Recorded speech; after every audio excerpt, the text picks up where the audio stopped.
அப்போ நான் வெளியில் நின்று கேமரா முன்னாடி நடிச்சுக்கிட்டு இருக்கப்ப பிரவீன் என்ன பண்ணுறான், அதுக்கு முன்னாடி பிரவீன் என்ன பண்ணுறாங்கன்னா, காலையில் நான் கேமரா முன்னாடி பேசுகிறப்ப பிரவீனும் கானா வினோத்தும் பின்னாடி நின்று கிண்டல் பண்ணுறாங்க. பிரவீனும் கானா வினோத்தும் அதுலேயே எனக்கு சண்டை. நீ தலையாக இருந்துட்டு அவங்களோட சேர்ந்து கிண்டல் பண்ணுற. கானா வினோத்தும் பிரவீன் க்ளோஸ், அதனால் நீ அவரை கண்டிக்கவே மாட்டேங்கிறது பண்ணுறதுன்னு சொல்லி அவனை பதிவு பண்ணுறேன். சண்டை ஆகுது. அதை மனசில் வச்சுட்டு பிரவீன், நாங்கள் பிக் பாஸ் கூப்பிட்ட உடனே நாங்கள் ஏதாவது வேறு வேலை செஞ்சுக்கிட்டு இருக்கோம்னா வந்துடுவோம், ஓட மாட்டோம். இப்போ டக்குன்னு நான் பிளேட்டு பாத்திரம் கழுவிக்கிட்டு இருக்கேன்னு வச்சுக்கோ, பாதி இதாக இருக்கும். அவர் வந்த உடனே டக்குன்னு கழுவி வச்சுட்டு அதுக்கு ஒரு 5 மினிட்ஸாக டைம் எடுக்கும். பிக் பாஸ் கூப்பிட்டு ஒரு 10 நிமிஷத்தில் எல்லாரும் உள்ள அசம்பிள் ஆயிரும்.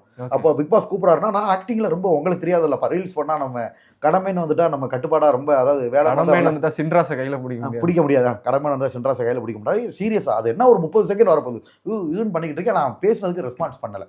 இது எனக்கு அது தேசிய கீதம் மாதிரிமா, நடிப்பு அப்படின்றது ஒரு தேசிய அந்த இடத்துல நான் அது மாதிரி சின்சியராக, அது கொஞ்ச நேரத்தில் முடிஞ்சிடும். அவரை நான் நடிச்சு அவனுக்கும் அது தெரியும், பிரவீனுக்கும் இவர் வந்து கொஞ்சம் சின்சியராக நடிச்சு காட்டுறதுல இருப்பாருன்னு. அதில் வீம்புக்குன்னே என்னை கையை பிடிச்சி இழுத்து விட, அதையும் பாருங்க, உங்களுக்கு தெரிஞ்சிருக்கும். அவர் தான் ஃபர்ஸ்ட் வந்து கேமராவை மறைச்சாரு, கையை பிடிச்சி இழுத்து விட்டார். அதுக்கப்புறம் அவரை நான் தள்ளி விட்டேன். ஸோ இதுதான் பிரச்சனை.